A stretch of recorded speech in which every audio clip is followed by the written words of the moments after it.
Hello friends, super magic રસોઈમાં મિત્રો હું આપનું સ્વાગત કરું છું. આજે હું દહીં બટેટાના શાકની રેસીપી લઈને આવી છું મિત્રો. તો તમને ચોક્કસ મારો વિડીયો ગમશે. ગમે તો લાઈક કરજો, શેર કરજો અને સબસ્ક્રાઇબ કરવાનું તો ભૂલતા જ નહીં.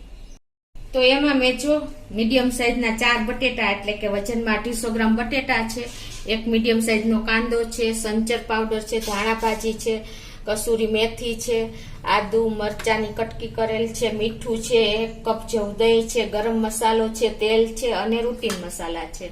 તો આટલા ઇન્ગ્રેડિયન્ટ આપણે લેશું.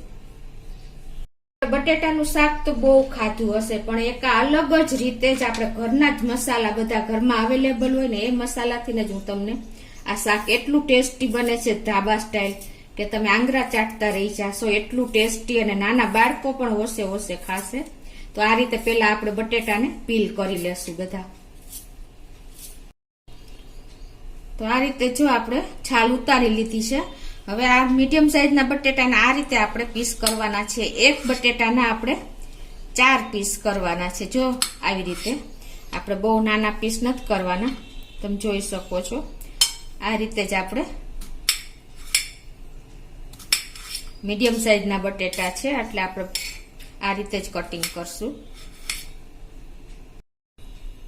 તો આ રીતે જો આપણે મીડિયમ સાઈઝના બટેટા છે ને એક બટેટાના આપણે 4 પીસ કર્યા એટલે અંદાજે 16 થી 17 પીસ આપણે થયા છે. હવે આપણે આ બાજુ ગેસ બાજુ આવશું અને ગેસ ઓન કરીને આપણે એમાં બટેટા નાખી દેશું અને એમાં આપણે અડધો કપ પાણી નાખશું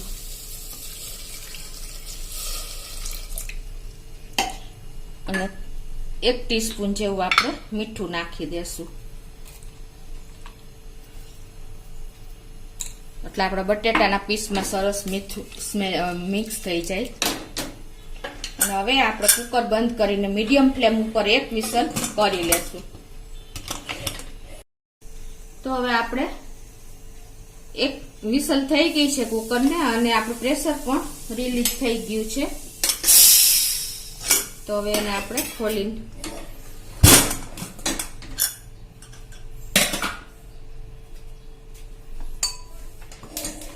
આપણા બટેટા પણ જો સરસ તૈયાર થઈ જ ગયા છે.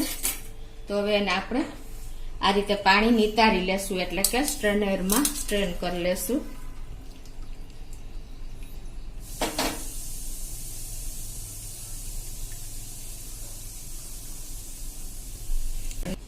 અને આને આપણે આ રીતે 10 મિનિટ ઠંડા થવા દેશું.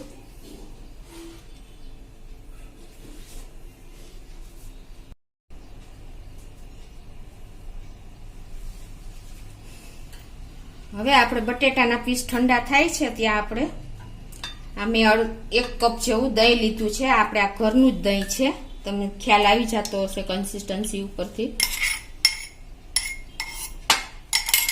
એમાં આપણે અડધી ટીસ્પૂન જેવું સંચર પાવડર નાખી દેશું, અડધી ટીસ્પૂન જેવું હળદર નાખી દેશું, 1 ટીસ્પૂન લાલ મરચું, 1/2 ટીસ્પૂન ધાણા જીરું.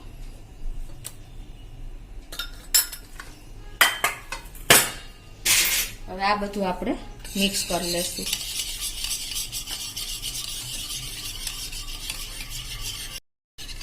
હવે જો આપણે આ સરસ મસાલો તૈયાર થઈ ગયો છે. હવે આ બાજુ આપણે ગેસ ઓન કરીને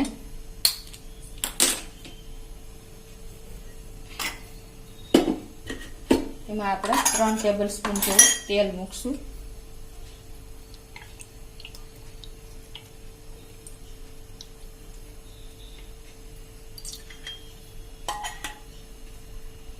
તો આપણું તેલ પણ ગરમ થઈ ગયું છે. એમાં આપણે અડધી ટીસ્પૂન જેવું આખું જીરું નાખશું, 1/4 ટીસ્પૂન આપણે હિંગ નાખશું અને અડધો ઇંચ આદુનો ટુકડો અને 1 મરચાના મેં પીસ કરી લીધા છે એ નાખી દેશું.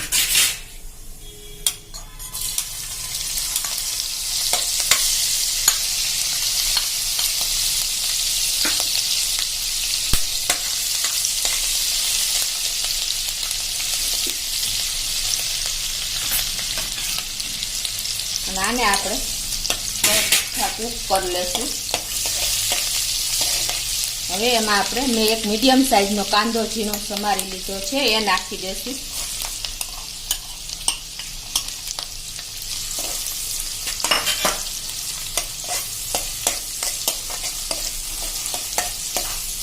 અને એમાં આપણે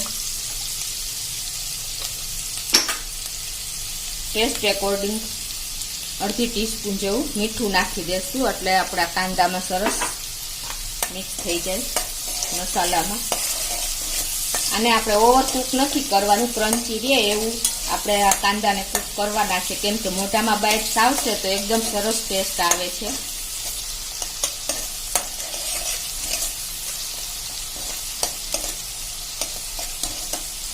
બે મિનિટ જેવું આપણે આને કૂક કરશું. અને આપણા કાંદા પણ એવા સરસ જોઈએ એવા સંતળાઈ ગયા છે. હવે એમાં આપણે જે આ દહીં મસાલામાં મિક્સ કર્યું છે એ આપણે નાખી દેશું અને ફૂલ સ્પીડે આપણે એને ચલાવશું, એટલે આપણું દહીં પણ ન ફાટે.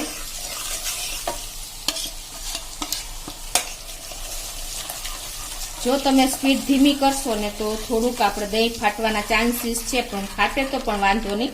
પણ આપણે આ રીતે ફૂલ સ્પીડે આપણે દહીંને ચલાવતા રહેશું જ્યાં સુધી ઘટ ન થાય ત્યાં સુધી આપણે આને ચલાવશું. હાઈ ફ્લેમ રાખશું ગેસની.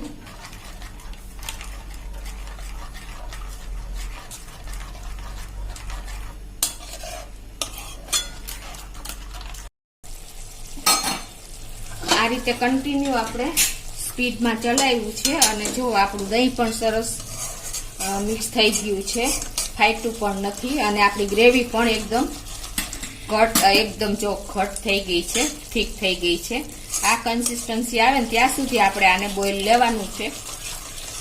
તમે જોઈ શકો છો કેવો સરસ લુક આવે છે, ગ્રેવી એકદમ ઠીક થઈ ગઈ છે. જુઓ તમે, આ રીતે આપણે કન્ટિન્યુ લગભગ 3 થી 4 મિનિટ આપણે ચલાવવું પડશે.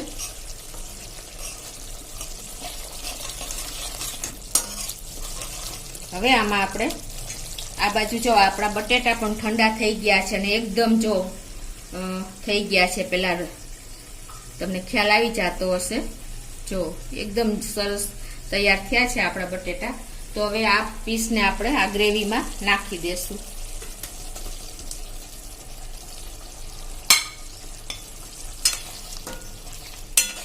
અને એને આપણે આ રીતે મિક્સ કરી લેશું અને એમાં આપણે અડધી ટીસ્પૂન જેવું ગરમ મસાલો નાખી દેશું. થોડી એવી આપણે ધાણા ભાજી નાખી દેશું અને અડધી ટીસ્પૂન જેવું આપણે કસૂરી મેથી નાખી દેશું અને આ બધું આપણે હવે મિક્સ કરી લેશું.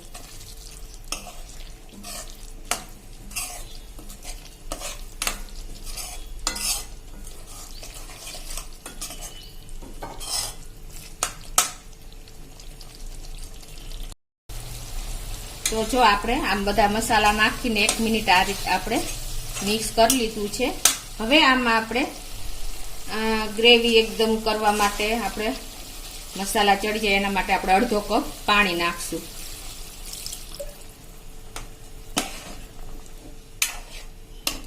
અને આને આપણે સરખું બોઇલ કરશું. ઠીક થાય ત્યાં સુધી આપણે આને બોઇલ થવા દેશું. તો આ રીતે જો મિત્રો આપણે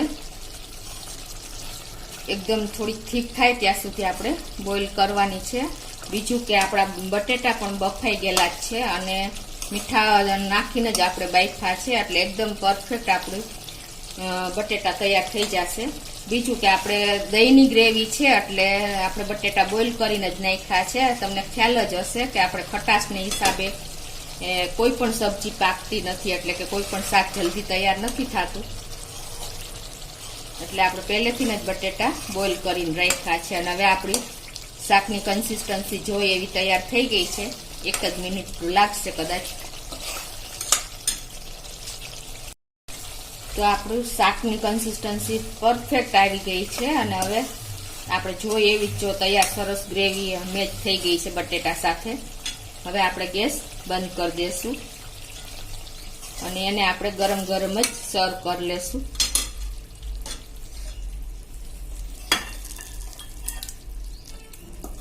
મિત્રો દહીં હોય ને એટલે શાકમાં તમે થોડું તેલ હોય ને તો પણ વધારે દેખાશે. આ આપણે હેલ્થ માટે બેનિફિટ જ છે, કેમ કે ઓછા તેલમાં પણ તમારું શાકનું લુક બહુ સરસ આવે છે.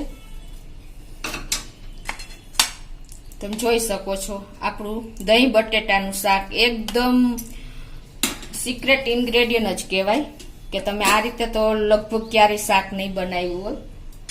એકદમ ટેસ્ટી ચટાકેદાર આપણું શાક લુકમાં પણ એકદમ સરસ એવું તૈયાર થઈ ગયું છે. તો આપણે ધાણા ભાજીથી ડેકોરેટ કરીને આ રીતે સર્વ કરી દેશું. તો મિત્રો આપણું દહીં બટેટાનું શાક રેડી છે. તો તમે ચોક્કસ એક વખત આ રીતે ઘરના બધા ઇન્ગ્રેડિયન્ટ ઘરમાં અવેલેબલ જ હોય છે. તો ટ્રાય કરજો અને તમને મારો વિડીયો ગમે તો લાઈક કરજો, શેર કરજો અને સબસ્ક્રાઈબ કરવાનું તો ભૂલતા જ નહીં.